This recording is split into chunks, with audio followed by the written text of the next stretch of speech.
Madame la conseillère fédérale, je vous re-souhaite la bienvenue pour la deuxième conférence de presse du jour sur le thème de la continuité dans la politique agricole. Aux côtés de Madame la conseillère fédérale, j'accueille sur ce podium M. Manfred Butsch, le directeur de l'Office fédéral. Et je passe tout de suite la parole à Madame la conseillère fédérale.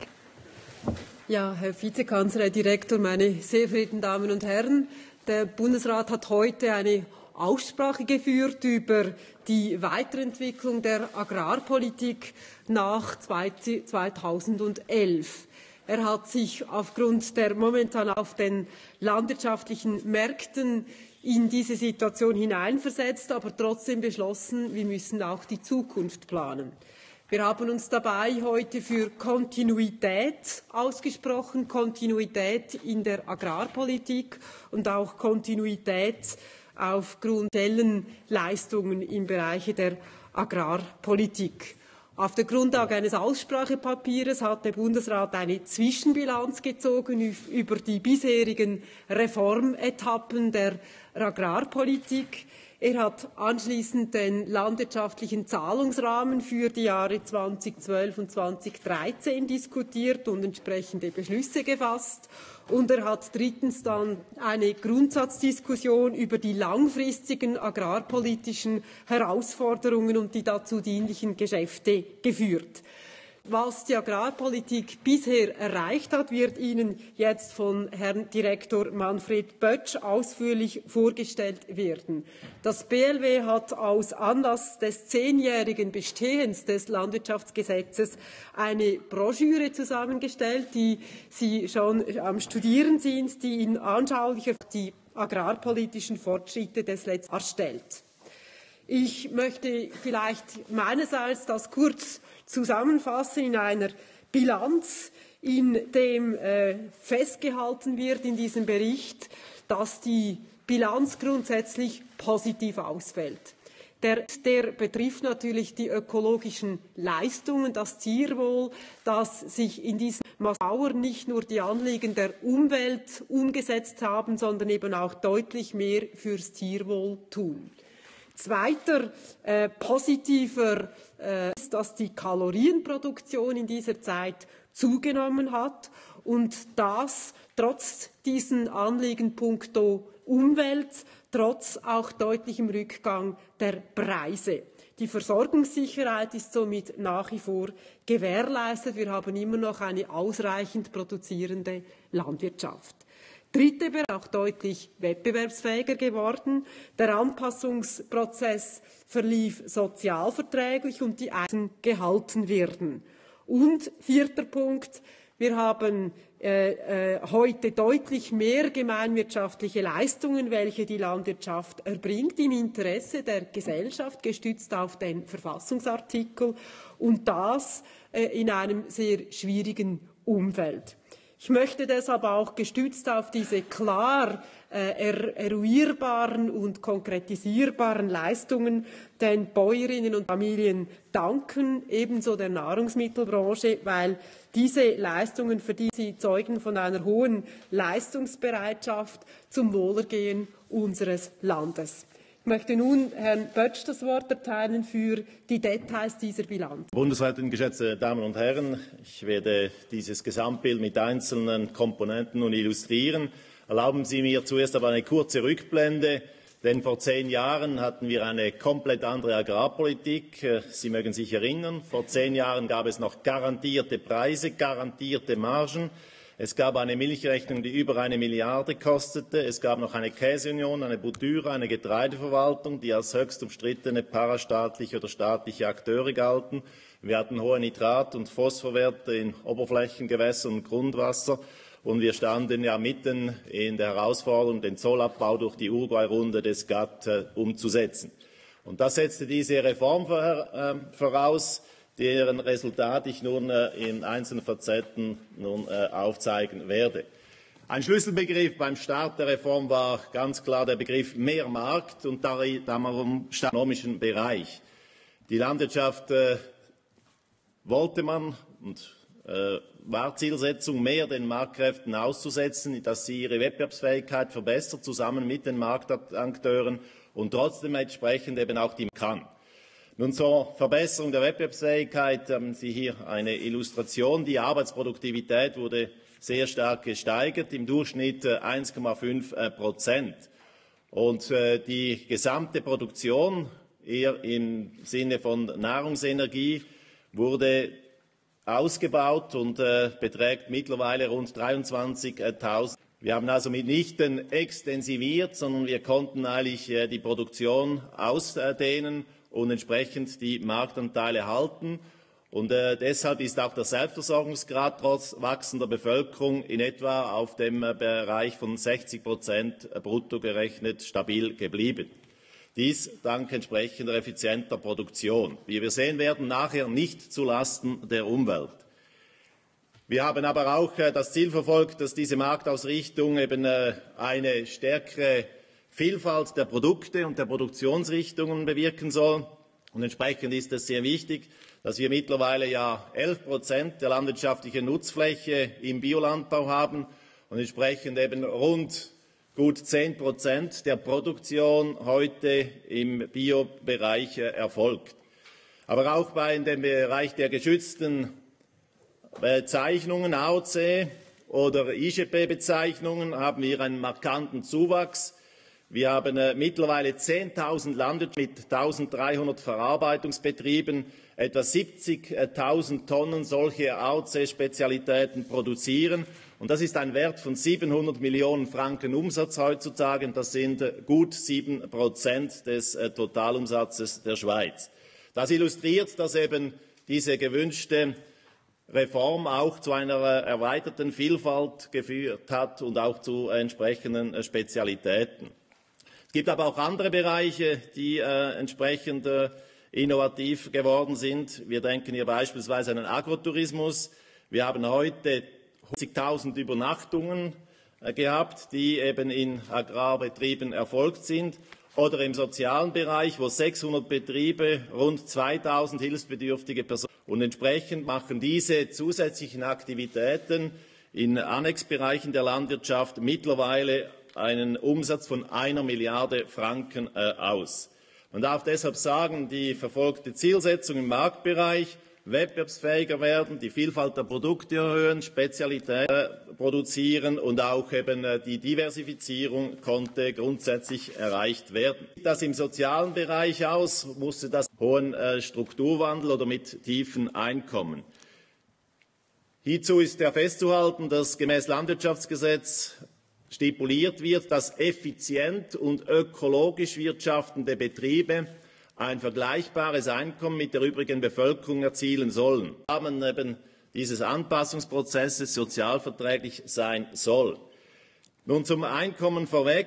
Sie sehen hier, dass der Abstand des Arbeitseinkommens in der Landwirtschaft im Vergleich zur übrigen Bevölkerung, deren Einkommen ja kontinuierlich angestiegen ist, werden konnte. Also der Abstand ist nicht vergrößert worden, er konnte aber auch nicht ist also mit anderen Worten einfach gleich geblieben über die 10 Jahre hinweg.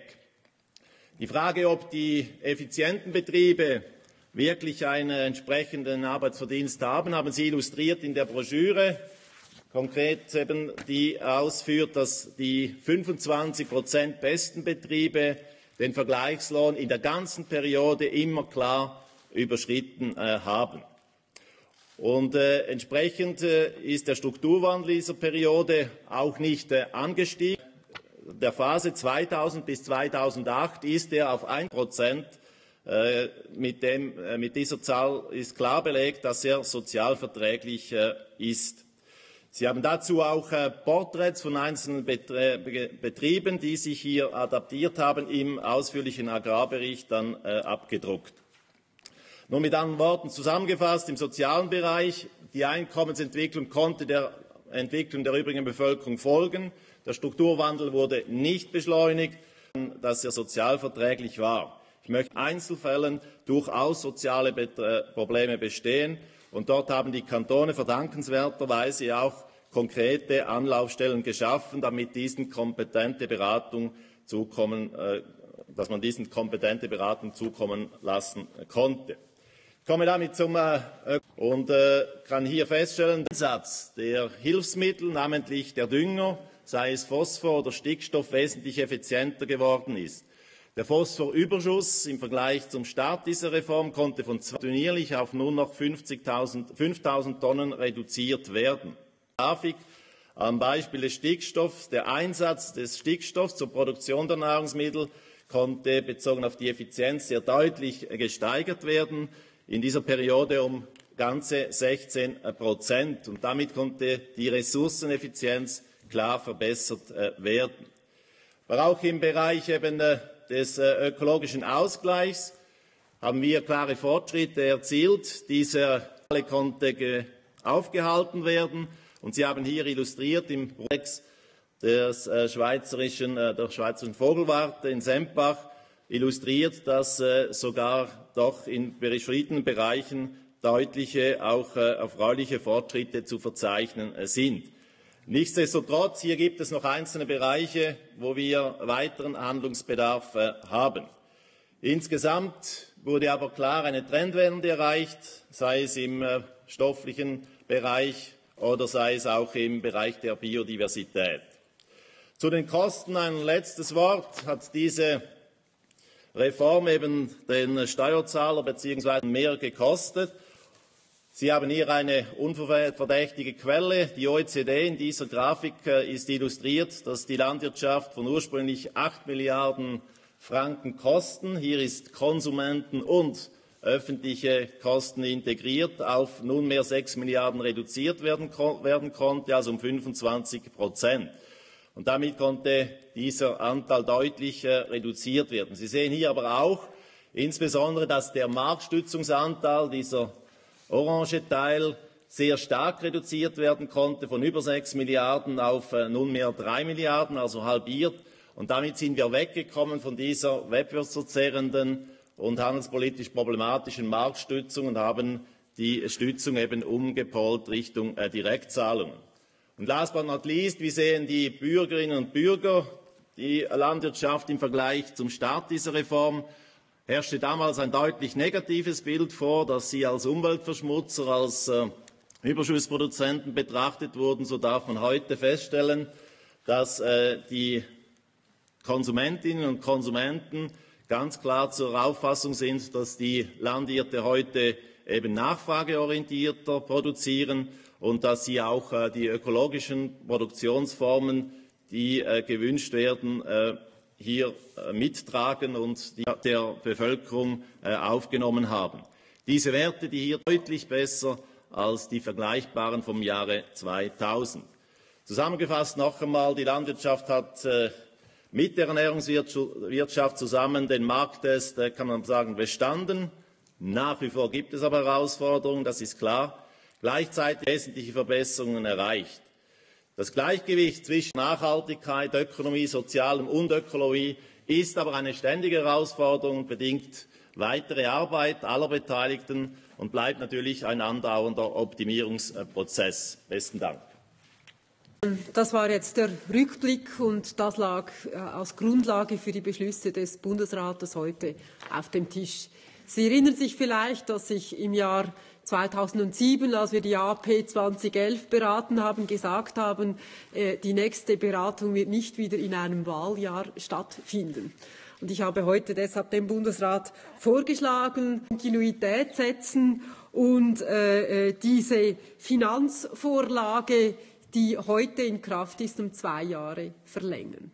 Der Zahlungsrahmen wird also auch für die Jahre 2012 und 2013 unverändert fortgesetzt. Das heißt auch, wir werden keine Revision des Landwirtschaftsgesetzes nebst diesem Zahlungsrahmen in dieser Zeit präsentieren. Das scheint mir wichtig zu sein. Erstens, 4 Jahre Revisionen für die Betroffenen eine Zumutung sind. Zweitens, weil die Volatilität der Märkte und die Vorbereitung auf weitere Marktöffnungen es auch bedingen, dass wir jetzt Stabilität im System haben. Drittens, weil dann das neue Parlament im Jahre 2011 in seiner neuen Konstituierung respektive 12 sich mit der künftigen Agrarpolitik auseinandersetzen soll. Der Bundesrat hat also heute für eine Konsolidierungsphase votiert und deshalb die finanziellen Mittel im bisherigen Umfang gesprochen. Wir werden entsprechend jetzt Anfang des nächsten Jahres die Kantone anhören und die interessierten Organisationen entscheiden und den entsprechenden Beschluss vorbereiten. Das sind die zwei wichtigsten Beschlüsse des Bundesrates für 2012-2013. Darüber hinaus hat der Bundesrat aber eben Herausforderungen auch diskutiert. Und wie Sie soeben in den orangen Balken gesehen haben, ist natürlich die Stützung der Schweizer Landwirtschaft durch den Grenzschutz von rund 3 Milliarden nach wie vor das große Problem. Wir wissen alle, dass die Doha-Runde zwar nach wie vor am Verhandeln ist. Es ist schwierig, wie die G20 das wollen, dass man Ende 2010 den Abschluss hat, aber es ist möglich. Und das ist die größte Herausforderung, dass einerseits durch die Doha-Runde dieser Grenzschutz um rund die Hälfte zusammenbrechen würde, dass wir zwar nicht wissen, in welchem Datum das Realität wird, aber es wird kommen. Zweitens haben wir natürlich auch generell mit den Freihandelsabkommen immer den Grundschutz der Schweiz. Also auch hier wird die Situation uns weiter bedrängen. Und generell natürlich, wenn der Preisunterschied zwischen schweizerischen Nahrungsmitteln und Nahrungsmitteln im angrenzenden Ausland eine gewisse 30% überschreitet, haben wir Einkaufstourismus und das stärkt auch nicht die Schweizer Landwirtschaft. Deshalb werden wir, das hat der Bundesrat auch bekräftigt, diese Verhandlungen mit der Europäischen Union weiterführen, parallel zum Gelingen respektive zu den Fortschritten in der Doha-Runde, damit man einfach hier rechtzeitig und in Vorbereitung dieser künftigen Situation mit dem Grenzschutz vorbereitet ist. Parallel dazu wäre der Bundesrat klar einig, wenn das käme, und der Importdruck auf die Schweiz größer wird, dann kann das unsere produzierende Landwirtschaft nur mit Begleitmaßnahmen bewerkstelligen. Wir werden deshalb parallel dazu nun die Vorschläge der Arbeitsgruppe Begleitmaßnahmen, die ja durch die Organisationen, durch den Privatsektor bewerkstelligt wurden, jetzt in eine Botschaft zimmern, respektive mal in eine vernehmlassungsreife Vorlage, damit wir ebenso parallel zu diesen Entscheiden bereit wären, mit den Maßnahmen diese Marktöffnung unterstützen würden und Finanzierung dieser Maßnahmen. Das also alles 3 Projekte im Hinblick auf diese internationale Situation mit dem Druck auf unseren Grenzschutz von diesen rund 3 Milliarden. Dann das Weitere, der Bundesrat hat mich aber auch beauftragt, auf das nächste Jahr für die zweite Hälfte den Ausblick der eigenen Agrarpolitik zu konkretisieren. Das bedeutet die Revision des Systems mit den Direktzahlungen, bedeutet aber auch die Umsetzung der Qualitätsstrategie, die wir vor einer Woche vorgestellt haben, damit wir unsere eigenen Hausaufgaben so machen, dass wir nochmals kompetitiver werden. In diesem Zusammenhang auch die Wissensvorlage, um die einheimischen Produkte nochmals stärker positionieren und entsprechend dann ausloben zu können im Export. Sie wissen, dass der Export, auch das finden Sie in der Statistik, jetzt zwischen 2000 und 2008 um 117,1% zugelegt hat. In der gleichen Zeit haben die importierten Produkte auch zugelegt, aber um 43,5%. Die Strategie ist also klar, wir müssen es schaffen, die einheimische Bevölkerung noch mehr zu überzeugen, einheimische Produkte zu kaufen. Das stärkt die produzierende Landwirtschaft und gleichzeitig die sich bietenden Märkte im Ausland für die hochwertigen Schweizer Qualitätsprodukte noch mehr beackern zu können. Es muss möglich sein, die Schweizer Landwirtschaft auch bei einem fallenden Grenzschutz produzieren und erhalten zu können und gleichzeitig auch das Bedürfnis unserer Bevölkerung nach einer gesunden, qualitätsvollen Ernährung abdecken zu können. Es wird also darum gehen, hier dieses Direktzahlungssystem, diese Qualitätsstrategie entsprechend umzusetzen. Drittes Element, die Umsetzung der Erkenntnisse aus dem Bericht Postulat Stadler sein. Die Ressourcen, die wir haben, sind endlich. Die Schweiz als ressourcenarmes Land ist besonders gefordert, hier schonend mit Boden, mit Wasser, mit allen anderen Ressourcen umzugehen. Und auch das muss in diese Überlegungen der künftigen Agrarpolitik einfließen, damit wir hier mit möglichst hoher Ressourceneffizienz produzieren können. Diese Elemente für die interne Landwirtschaftspolitik werden somit dem Bundesrat dann im Laufe des zweiten Halbjahres 2010 auch als GUS, als koordiniertes Werk zur Beratung gestellt. Wir beabsichtigen somit im nächsten Jahr diese agrarpolitische Gesamtstrategie für die Zeit ab 2014 ebenfalls zu unterbreiten. Voilà, das die Beschlüsse heute des Bundesrates im Bereich der Agrarpolitik für die kommenden Jahre. Merci, Madame la Conseillère fédérale. Maintenant, c'est vous pour vos questions, que l'on essaiera de donner des réponses. Je vous en prie. Monsieur Waver. Frau Bundesrätin, Sie ist zwar mündlich nicht erwähnt, in den schriftlichen Unterlagen ist aber der Vorbehalt erwähnt für die Finanzbeschlüsse, Vorbehalt des Konsolidierungsprogramms, was noch in Arbeit ist. Wie verlässlich sind denn diese Zusagen jetzt für die Bauern und was wird dort geprüft? Flächenbeiträge, beispielsweise Reduktion oder dann auch die Subventionen, Jockey-Gesetz? Es ist natürlich so, wie Sie zu Recht sagen, dass die Konsolidierung des Bundeshaushaltes alle auch ihrerseits Vorschläge zu unterbreiten. Sie wissen aber, dass der Bundesrat vor allem hier visiert, Aufgabenverzichte zu unterbreiten. Also wir untersuchen auch im Bereich Landwirtschaft natürlich tatsächlich nicht einfach nach dem Motto Rasenmäher, Sparübungen, sondern wenn schon werden wir echte Verzichtsvorschläge unterbreiten. Das ist im Gange, da sind Ämter und alle Ämter inbegriffen, niemand ist ausgeschlossen, das soll so sein. Also hier insofern ist eine gewisse Möglichkeit nach Anpassungen, je nachdem, wie sich dann der Bundesrat im nächsten Sommer hier positioniert. Es sollen ja politische Aussagen hier auch einfließen in diese Übung und nicht einfach nur eine lineare Sparübung stattfinden.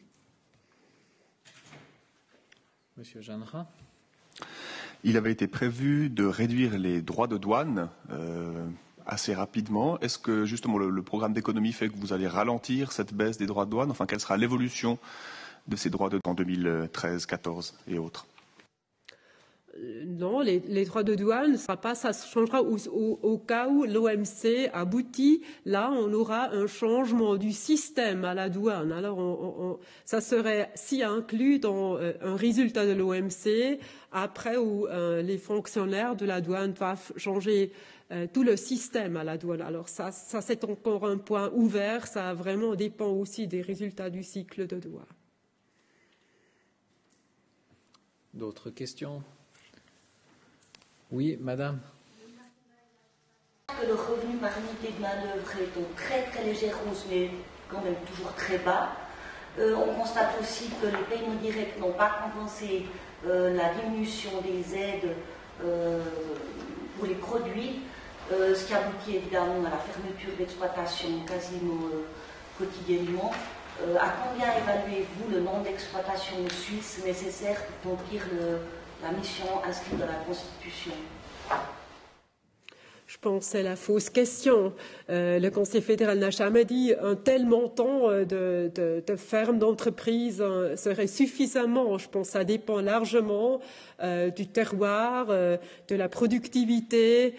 Pour nous, c'est ça, maintenir la production de la nourriture. Mais combien de paysans seront engagés, ça c'est pour nous pas la bonne question. Il faut garantir avec la surface qu'on a, et c'est ça notre but.